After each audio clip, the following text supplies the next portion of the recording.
Right, welcome back. Last time we didn't exactly do that much. It was mainly dealing with stability, trying to keep it high. While prepping up for, well, not much particular. I don't actually plan on doing much in the way of reforms, other than maybe a bit of military reform to a hybrid military. As well as if I can, potentially going to aristocracy. And possibly moving up to noble administration, though, not so sure. I'm also thinking of doing some administrative reforms to try to get provincial corruption down, although it's still decreasing, if slowly. Which is very good for my income, although it's not doing so great right now because I've given a lot of concessions to the clergy with hopes of keeping them happy. However, some really good stuff has occurred in that my military is now very much based on volunteers for the most part, and only a slight degree on noble levies.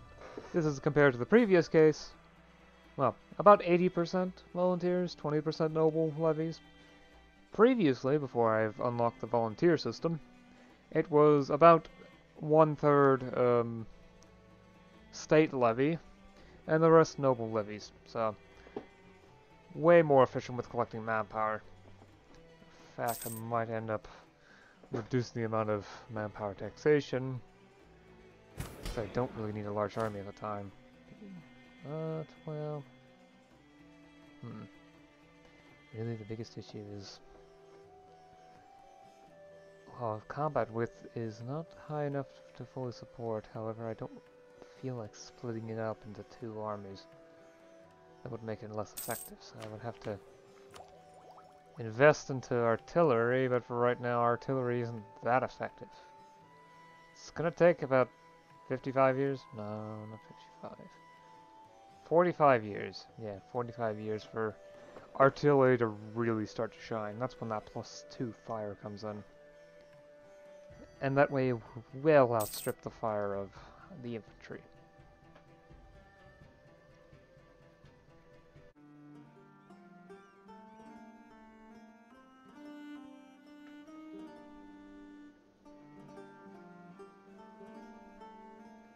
Ah, great. Well, time to find a replacement. And also steal some maps. It's also extremely important. Nothing more important than that.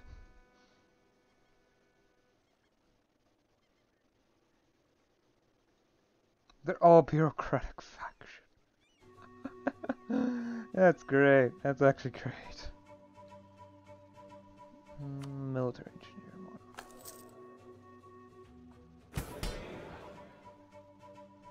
Is there anything I can do for them? Oh yeah, right, I can promote a faction. However, I think I will arrange a yeah.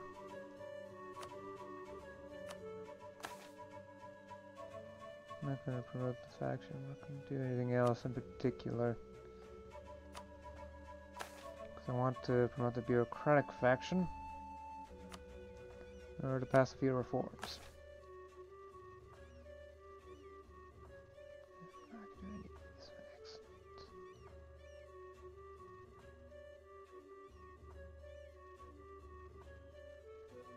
Question is, do I want to do the ones that... Okay,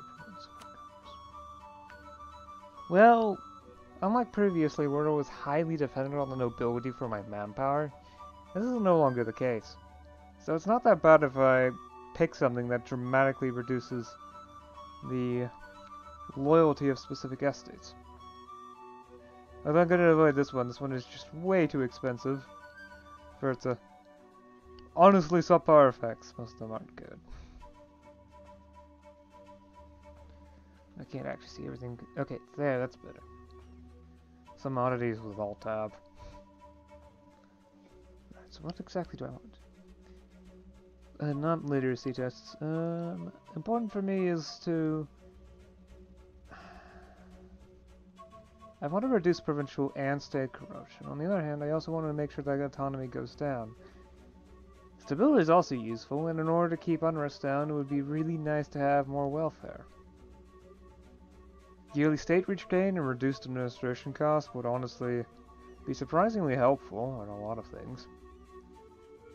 Question is, what can I afford to do?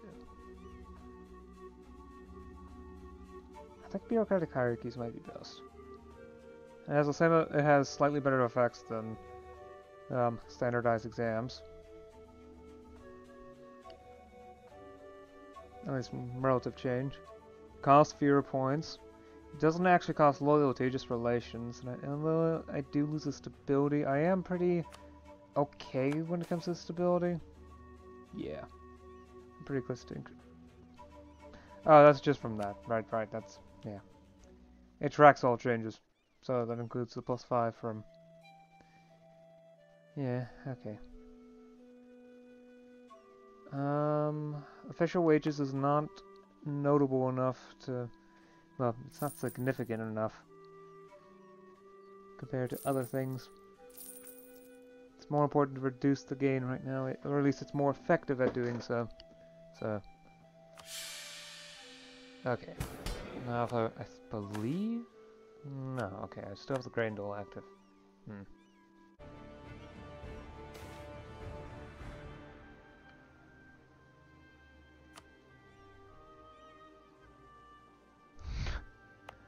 Oh, took a province.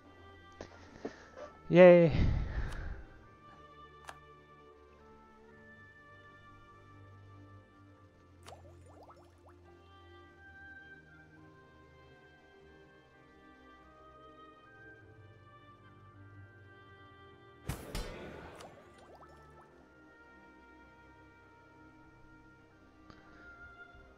Okay, cost should start to reduce again. Yeah. Not just because of corruption reducing, but also due to recent reforms disappearing. Plus, I might also end up getting something from Castile from study technology, although I doubt it. Or at least not much. Because I plan on using this just to steal maps. Anyway. Alright, let's see. Why not more of Europe?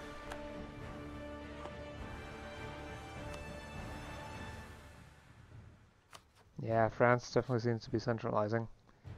That's not a good sign.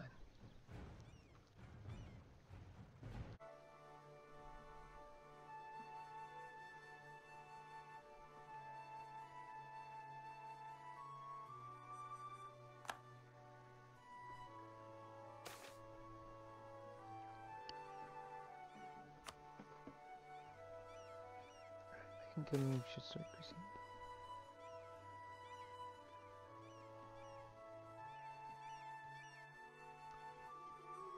Ooh, a skill 3 for 50% off.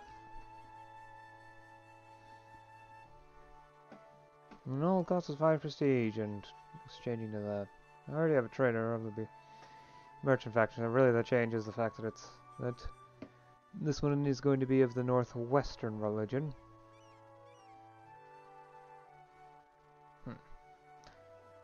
Give me 3, but also half off, so only about 4.5 times the current price.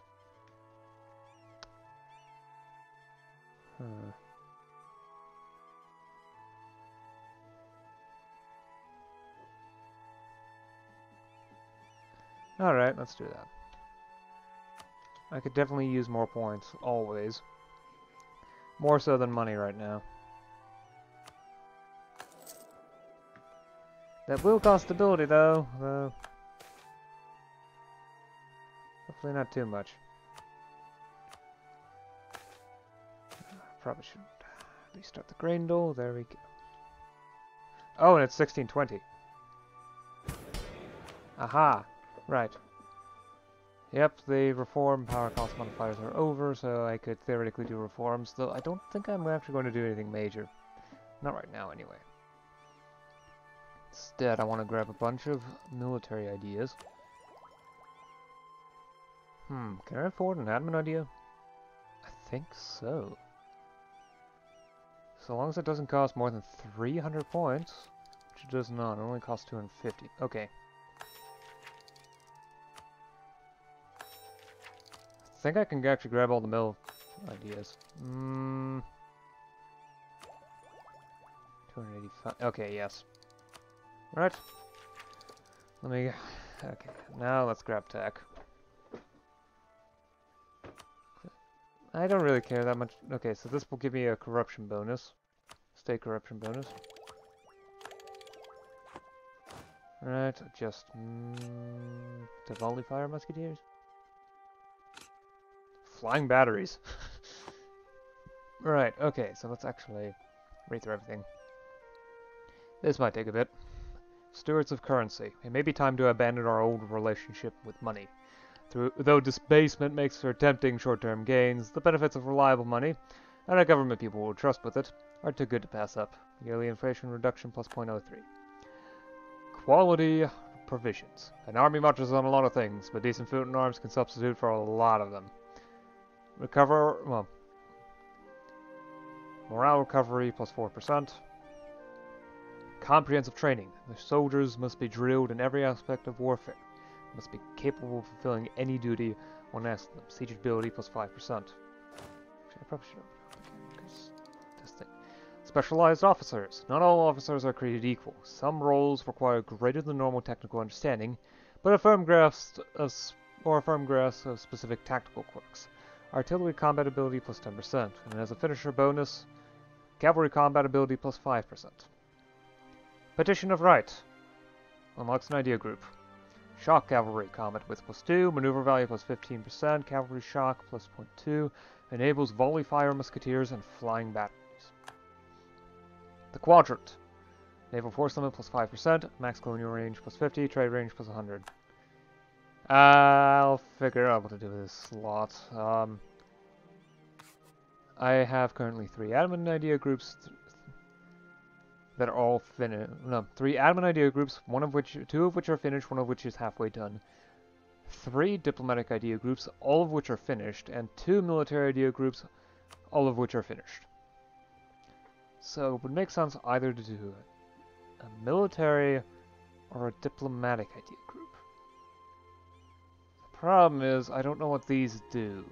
So, I guess I'll just take time to read through them until the end point of the session, which is in 20 minutes or so, or maybe the end of the year, and try and figure out what exactly I want to do.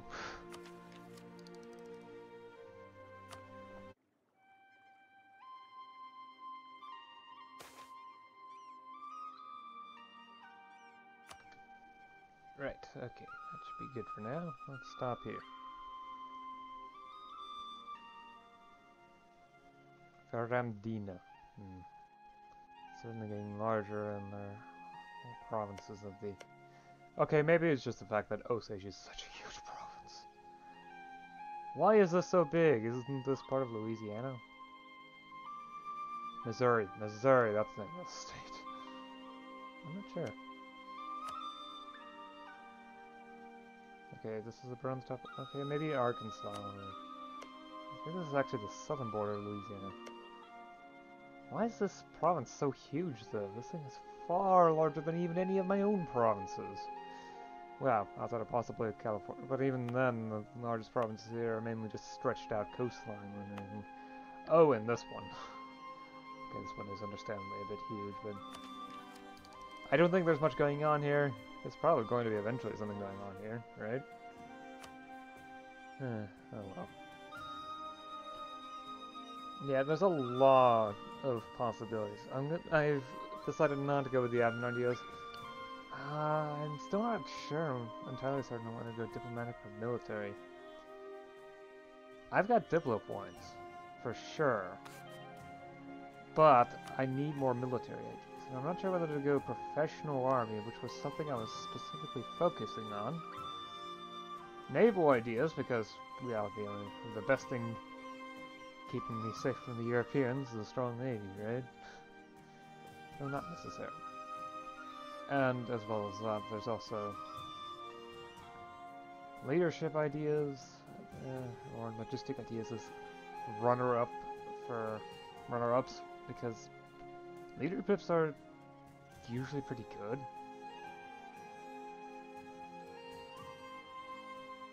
And logistics has a lot of useful side benefits, like pathing and harborage infrastructure cost reductions, increased movement speed, reduce fort maintenance, reduce manpower training cost modifiers,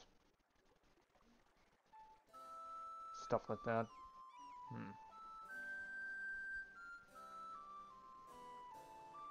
Let's stick with land for the moment. Go with professional army ideas. Yeah, okay. Is there anything in particular I'm willing to give the nobility right now? I don't even want to disown an unpopular relative. Probably not. State reach just seem to be slowly increasing, although I'm not entirely sure why. Or where it is. Could be newly acquired province. Oh yes, it could be the fact I did just acquire this province. State reach is absurdly low though. However, it does seem to be slowly increasing here for some reason. Right, I was specifically hoping to look at autonomy. Ooh, yeah. It's quite nice, actually, having it so low in so many locations. It does seem like, however, that if I were to do it, it wouldn't have that much effect except slowing it down, the reduction. There still will be a reduction simply because of how strong that reduction is. Currently, well, 14 more than the midpoint gives me minus 0.07. And it seems like my reduction is on average about 0.145. Yeah, so reducing by 8 won't have that much of an effect. Plus, it might be a good idea to just get some noble loyalty in order to allow me to do reforms with much more ease than previously. Sure, why not? Okay, nothing here. I believe I've already done, yeah, promote and support commerce. The tax stuff has expired, but I don't think I'm going to replenish that for the simple reason that, well, provincial corruption is still pretty high compared to what it was at the start of the session, and it does seem to be focused on specifically the areas where I'm getting most of my income from, so there may be an indication to raise wages. However, wages are already the largest expense. Probably what I should do is, for my next reform, I probably should do provincial reforms, since that will reduce administration costs by 25% of the base, which I believe affects wages. In fact, the whole wages number is the administration costs. It just doesn't go to the people actually working. Well, it just doesn't affect the actual corruption, unlike wages, which provides a multiplier to corruption based upon how low it is and how high state reach is. So in provinces with high state reach, like over here with 100, 80% wages has a plus 15% multiplier to corruption. So Salt Kapul has about, say, 25 base? Yeah, around that. So that will be increased by about 15% if we ignore all... Well, there are no other modifiers here, because autonomy is 0. Higher autonomy also increases provincial corruption. Because it is a measure of how powerful the elites are. Well, one of the ways of measuring that. Better put it, it's a measure of how effectively the elites are getting around my wishes. There. Yeah, that is definitely the best way to put it, isn't it? Anyway, moving on from that. Single point, yeah. So, plus 15% of 25, well, that's 10% and 5%, so 10% of 25 is 2.5, and 5% is half of 10%, so that's, well, 1.25, so it's increasing it by about 4%. Whereas my laws are only increasing it by 10%, so I might be at the point where it would be better to do that. However, I have noticed that when I do specifically this, not that, I have noticed that in the past, when I have done this one, which reduces provincial corruption by 0.2 for 10 years, yearly, it makes it so the laws are negative, so I believe the 0.05 would have a much larger effect. Possibly. I'm still not 100% sure on that. The exact numbers often escape me because I don't have enough data or don't pay enough attention, so... Well... I guess I'll figure it out later. I've also done a small bit of map stealing. And France is growing more and more centralized, which is in its own way terrifying. Because they are one of the great powers of the world. Second place. I mean, at least it isn't Ming. Which is worse.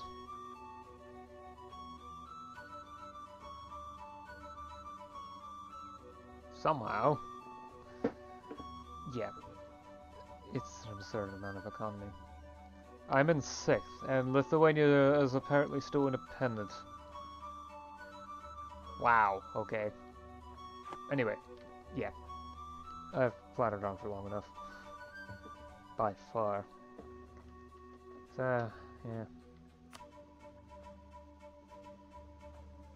Okay, I really did not do a... I didn't do a good job of overviewing exactly what I did, didn't I? Okay, I'll go quickly do that after I save. Close that, okay. Right, advanced hierarchy, the maximum level. It reduces provincial corruption.